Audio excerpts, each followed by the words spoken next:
Welcome back to Cracking the Career Code with Matt and Kierra, where we provide candidates the keys to success in their job search. Today, we are going to be talking about tips for starting a new job and resilience. So, Matt, do you want to just start us off with what you think we should think about as we're going into the interview process? Yeah. So obviously, before you start a new job, you got to find that new job, and that starts with the interview, right? So, one thing that I always tell my candidates who I've submitted to a position, they get selected for an interview, is that these companies are interviewing them as much as they should be interviewing the company, right? Evaluating whether that company or that role is going to be a good fit for what they want long term in their career. Is it the right next step for them? Are they going to enjoy the culture, the environment, the day to day work that they're doing? So, if you're not asking the right questions in that process, you're not really going to know from, let's say, 2 hours of talking with individuals at that company. So you really got to ask questions at every phase. You got to ask the same questions to different people within the process to kind of sift through the BS, right?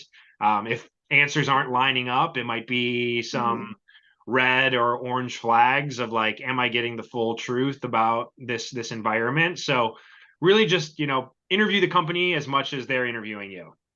Yeah, you don't want to go into a job having questions and then realizing that it's not a good fit because you didn't ask the questions that you should have during the interview process or to the recruiter. Those are all things that, if it's important to you, make sure you have answers so that you're not blindsided or have any surprises when you start. But Yep. also, a good thing to remember when you do start a job is that you are not going to change the world in a month or even 6 months. It's going to take some time to see an impact and make a significant impact. And I think that's a good thing to just remind yourself when you're starting something new, because it can be discouraging when you're not seeing results right away. And I think it's very normal not to see results until you are fully acclimated and get into the process of how things work and are actually feeling comfortable in your new role.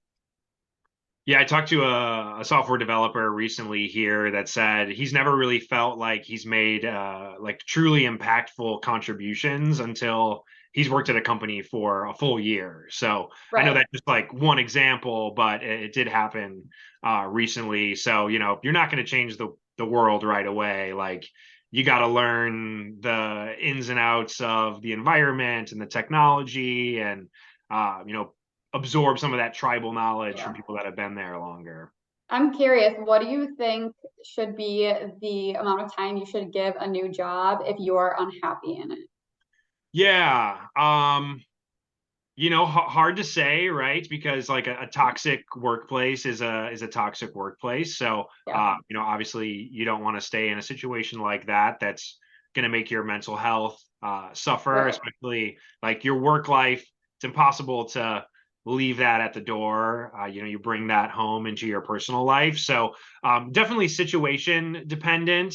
I think like if you're 6 months into a job and like you still feel like you're spinning your wheels and you're not getting anything done and like you're miserable, then maybe that's when you hang it up. But Yeah. 1, 3, 4, even 5 months, like I think like you're still trying to figure out things at that point.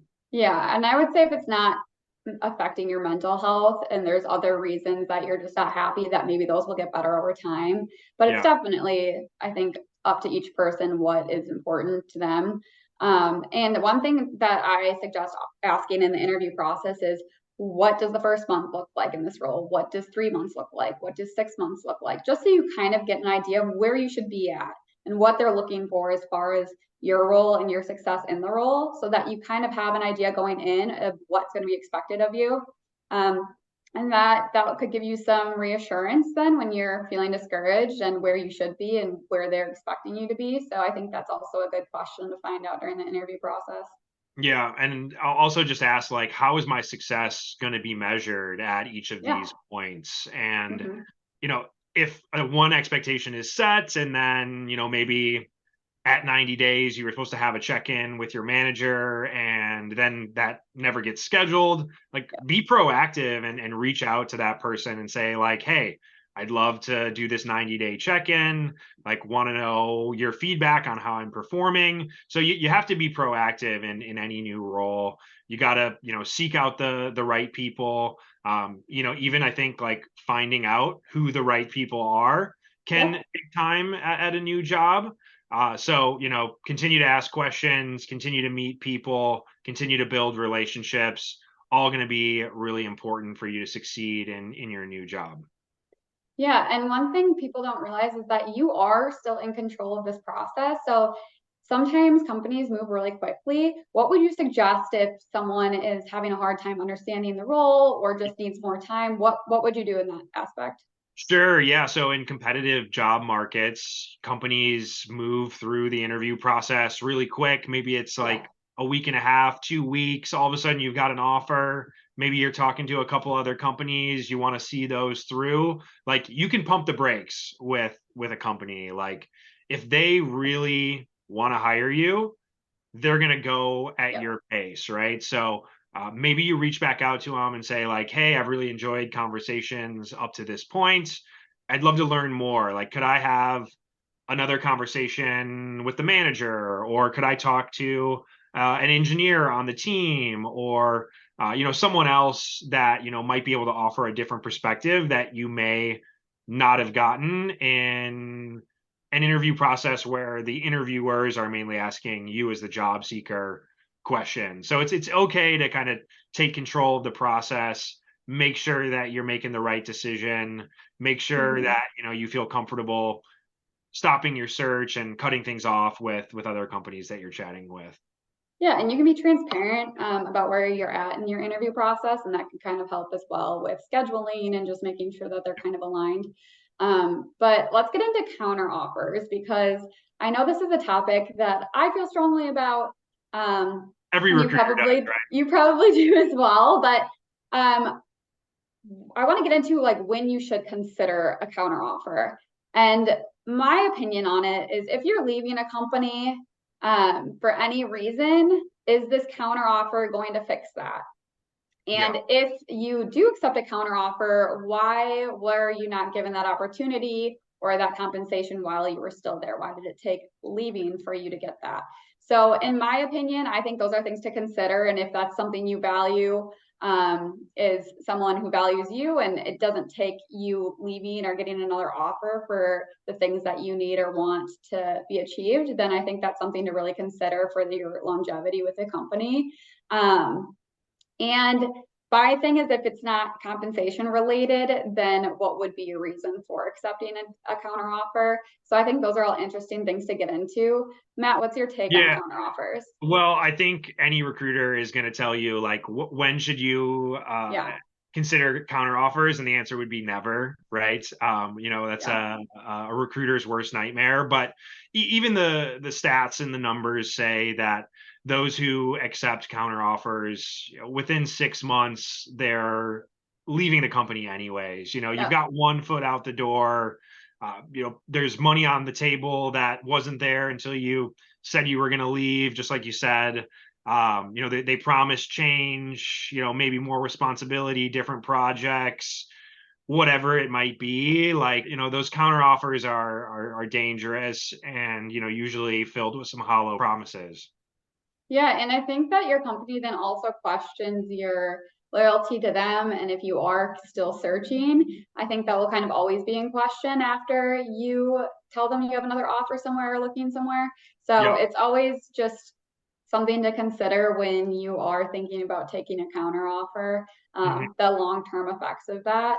But also, I kind of wanted to get into transparency when you are interviewing because I know that some people have trips planned and major life events. So can you just kind of walk us through like what should be considered when Yeah. interviewing when it comes to those things? Yeah, sure. So, it's end of September, early October right now. So, we're coming up on holiday season. So, Mhm. and that also means like bonus season, right? So, this is like the time of the year where if you're looking for a new job, you need to be transparent with your recruiter. You need to be transparent with the companies that you're working with. whether you have, a 2 week vacation planned, maybe you have like a longer notice period because like these are peak times of year where you're wrapping up projects for the year, and it might be longer for you to transition out. Maybe you want to stick around until your 2023 bonus gets paid out. Like these are all factors that are going to play into like, are you just going to have a 2 week standard notice period and then be able to start a new role, right? So recruiters are going to start asking questions about this at the end of the year. But it's also something that, you should always be thinking about as a job seeker of like, what does my timeline look like to start a new Yeah. role?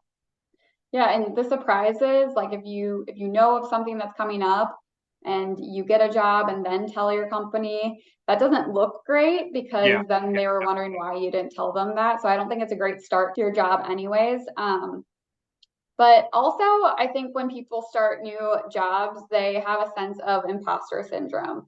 I know Sure. that some people just feel like their impact is not what they want it to be. And it's kind of like what we talked about earlier in this video, that you're not going to make the biggest impact right away. So I think just giving it time and just making sure that you're reflecting and seeing that you're doing the best that you can do. And I think that's really all you can ask. And also just like talking with your other colleagues and making sure that you're on the right track. I think that will help with imposter syndrome, but I think it usually occurs with people who are really frequently in like the high achieving status, and they just have a Yeah. hard time internalizing their success to their actions. So do you have anything else you wanted to add to that? Yeah, I mean, I've been recruiting for I think 7 or 8 years now, and like, Mm-hmm. I still suffer from imposter syndrome where I'm like, do I really even know what I'm doing, or if I'm just like going through the motions, right? So, Yeah. it's going to be something that people always battle with, whether or not they're just starting a new job or they're in Yeah. mid to late stages of their career. Take those little successes or those little accomplishments that you make and pat yourself on the back for them. It's okay to be okay with your success, and not try and let that spiral into self-doubt or anxiety Mm-hmm. or apprehension of being exposed as a fraud. Like if you're really crushing at your job, like you probably are. If people are giving you positive feedback, like that's probably because you accomplished something, not because like you're faking it, Absolutely. you know? Yeah, they're not going to just tell you things that you want to hear unless they're Yeah, true. exactly. So I Exactly. agree. Well, thanks for joining us again today on Cracking the Career Code. And go check out talentinsights.hirewell.com for more content, and follow us on LinkedIn if you aren't already. Thanks.